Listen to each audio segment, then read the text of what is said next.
नमस्कार। विपक्षी पार्टियों की का जो गठबंधन है इंडिया, उसके बीच अब सीटों का बंटवारा होने वाला है। मुंबई की बैठक में इसको लेकर के चर्चा हुई थी और ये तय हुआ था कि अगली बैठक होगी नई दिल्ली में, उसके बीच में सीट बंटवारे को लेकर के प्राइमरी बातचीत होनी है, प्राथमिक बातचीत होनी है। और उसके लिए 13 सितंबर की तारीख तय है। 13 सितंबर को ये बैठक हो सकती है, जिसमें शुरुआती बातचीत होगी अलग अलग राज्यों के हिसाब से सीट बंटवारे को लेकर के।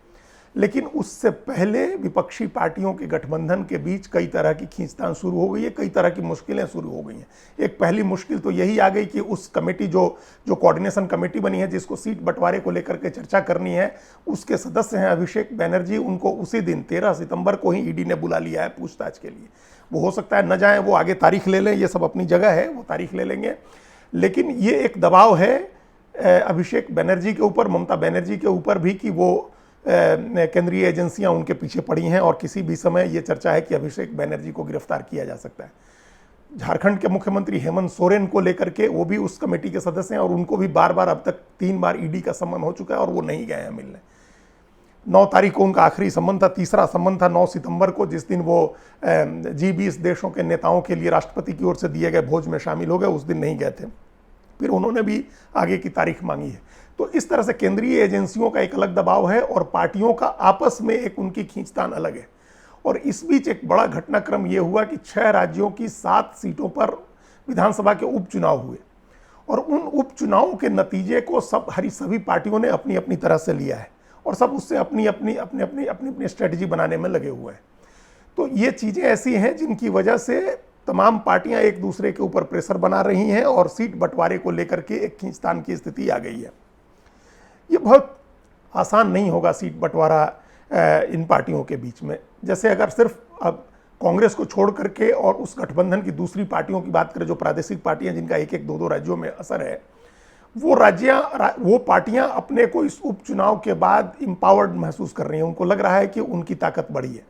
जैसे उत्तर प्रदेश में समाजवादी पार्टी ने घोसी की सीट पर, जो बेहद प्रतिष्ठा की लड़ाई वाली सीट थी, उस सीट पर हरा दिया बीजेपी के कैंडिडेट को और बीजेपी ने पूरी ताकत लगाई थी। दारा सिंह चौहान बड़े नेता हैं और अभी समाजवादी पार्टी छोड़ करके और बीजेपी में शामिल हुए थे और बड़े फैनफेयर के साथ उनको शामिल कराया गया था। पहले ही ये घोषणा कर दी गई थी कि दारा सिंह चौहान और ओम प्रकाश राजभर राज्य सरकार में मंत्री बनेंगे इस उपचुनाव के बाद। मुख्यमंत्री और कई मंत्रियों ने पूरी ताकत लगाई। इसके बावजूद घोसी सीट 40,000 वोट से समाजवादी पार्टी जीत गई।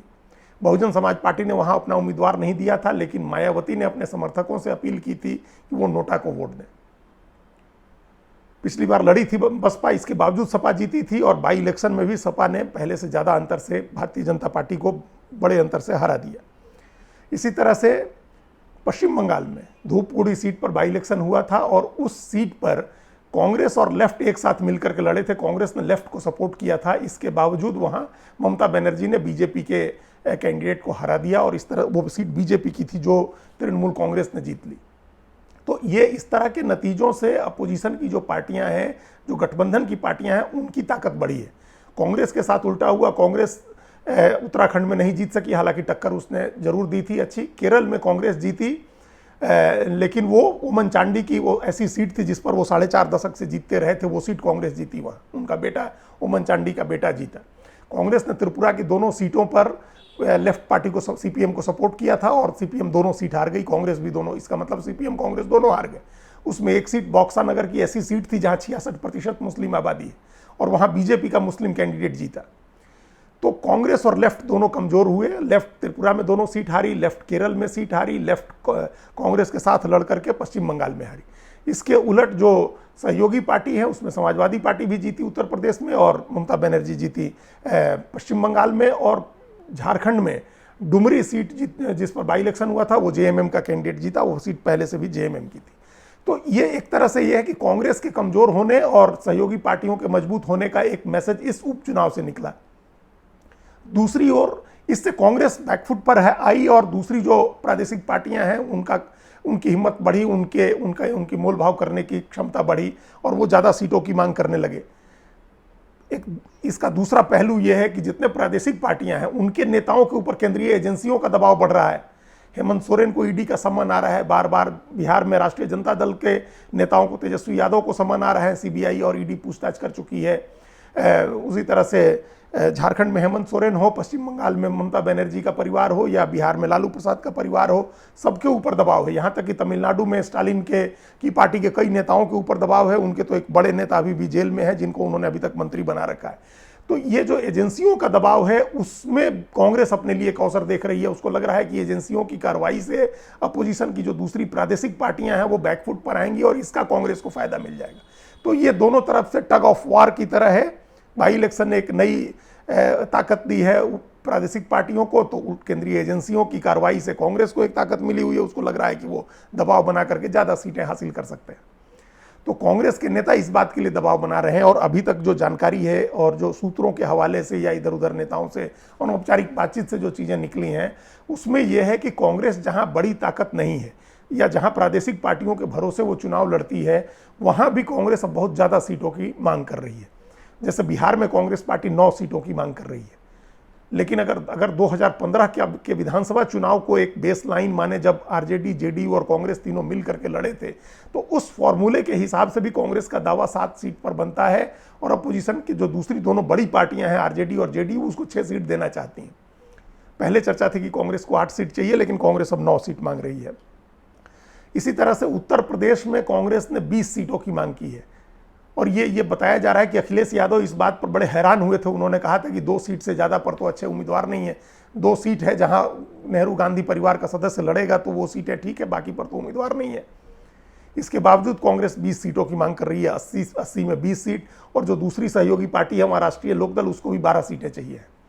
इसी तरह से झारखंड में कांग्रेस पार्टी ने 8 सीटों की मांग की है। पहले भी कांग्रेस वहां 8 सीट लड़ती रही है, लेकिन वो तब की बात है जब झारखंड मुक्ति मोर्चा इतनी बड़ी ताकत नहीं बनी थी। अब झारखंड मुक्ति मोर्चा के 30 विधायक हैं, और वो विधानसभा की सबसे बड़ी पार्टी है। बीजेपी से उसको 6 विधायक बीजेपी से ज़्यादा हैं उसके पास, थे पहले। अब बाबूलाल मरांडी के शामिल हो जाने से बीजेपी के 25-26 विधायक हो गए। तो ये इतना बड़ा फर्क है जेएमएम के साथ, जो पहले कभी हमेशा दूसरे नंबर की पार्टी रहती थी, हमेशा बीजेपी से पीछे रहती थी। तो जेएमएम की इतनी बड़ी ताकत बनने का एक नतीजा ये हुआ है कि जेएमएम अब बराबर सीटों पर लड़ने की बात कर रही है। उसको लग रहा है कि कांग्रेस की ताकत छोटी है, इसके बावजूद लोकसभा में कांग्रेस बराबर लड़े, विधानसभा में कम लड़े और लोकसभा में बराबर सीट लड़े। अगर 7-7 सीटों की मांग होती है कि अगर दोनों 7-7 सीटें लड़ें, तो तब भी जेएमएम की तरफ से ये कहा जा रहा है कि कांग्रेस अपने कोटे से सीट छोड़े आरजेडी के लिए। आरजेडी ने पहले से चतरा और पलामू सीट के लिए अपनी डिमांड बढ़ा दी है, अपनी मांग रख दी है। तो ये एक झारखंड को लेकर के अलग खींचतान है। बिहार का बताया, उत्तर प्रदेश का बताया, महाराष्ट्र में इसी तरह की चीज़ें हो रही हैं। महाराष्ट्र में क्या है कि जो कांग्रेस के साथ एक नई सहयोगी पार्टी जुड़ी है, शिवसेना, उद्धव ठाकरे गुट, और जो पहले नहीं थी, पहले कांग्रेस और एनसीपी मिलकर लड़ते थे, तो सीटों का बंटवारा उनका फिक्स था, एक पुराना फॉर्मूला था उनके पास। अब क्या है कि ये दोनों जो सहयोगी पार्टियां हैं कांग्रेस की, दोनों में टूट फूट हो गई है, दोनों में बड़ी टूट हुई है। अजीत पवार, जो शरद पवार के भतीजे हैं, वो 40 एमएलए के साथ बीजेपी के गठबंधन में शामिल हो गए हैं। और ये बात खुद एनसीपी ने मानी है, शरद पवार ने मानी है। उन्होंने चुनाव आयोग को और स्पीकर को बताया है कि उनकी पार्टी के जो 53 विधायक थे, उसमें से 40 विधायक चले गए हैं अजीत पवार के साथ। और इसी तरह से शिवसेना का जो उद्धव ठाकरे गुट है, वो उसके पास भी अब 12-13 ही विधायक बचे हुए हैं, 14 विधायक बचे हैं। उनके भी 39-40 विधायक चले गए एकनाथ शिंदे के साथ, जिसको चुनाव आयोग ने असली शिवसेना का दर्जा दे दिया। तो अब इस लिहाज से बैठे बैठे कांग्रेस जो है वो विधानसभा की दूसरी सबसे बड़ी पार्टी हो गई। पहले चौथी सबसे बड़ी पार्टी थी कांग्रेस, बीजेपी, शिवसेना और एनसीपी के बाद। अब शिवसेना और एनसीपी टूटने के बाद बीजेपी सबसे बड़ी पार्टी है और कांग्रेस दूसरी सबसे बड़ी पार्टी हो गई 44 विधायक के साथ। तो कांग्रेस अब ज़्यादा सीटों की मांग कर रही है विधानसभा में भी, जबकि बाकी पार्टियां बराबर सीटों के बंटवारे की मांग कर रही हैं। कांग्रेस का कहना है कि वो कम से कम 20 सीट लड़ेगी, और बाकी जो 28 सीटें बचती हैं 48 में से, वो 14-14 सीटें शिवसेना और उद्धव ठाकरे गुट और एनसीपी के शरद पवार गुट के बीच बटे। तो ये एक फॉर्मूला वहाँ का है।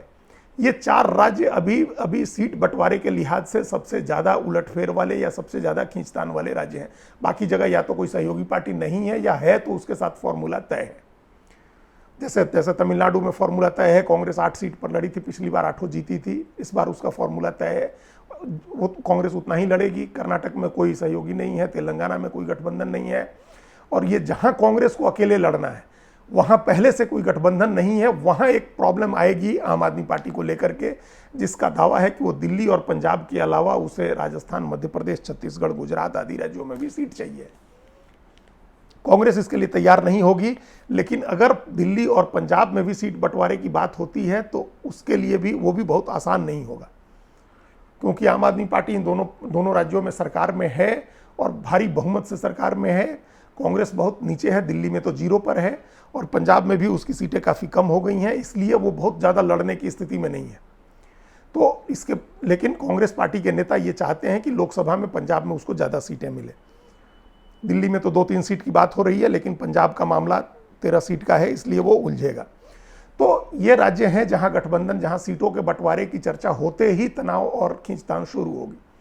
और उस बीच कई तरह के दबाव और इन नेताओं के पास हैं, इन नेताओं के ऊपर हैं। क्षत्रप अपने को मजबूत फील कर रहे हैं, तो दूसरी तरफ केंद्रीय एजेंसियों की जांच से वल्नरेबल भी हैं और काफ़ी परेशान भी है, वहाँ उनको कांग्रेस की मदद की ज़रूरत भी है।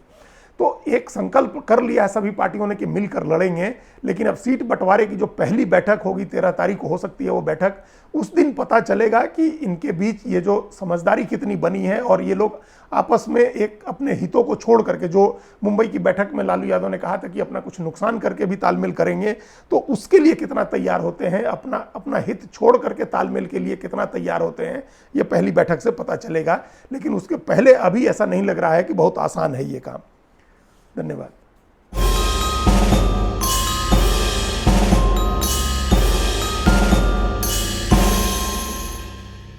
कृपया हमारे चैनल के साथ जुड़िए, लाइक कीजिए, सब्सक्राइब कीजिए, बेल आइकॉन जरूर दबाइए।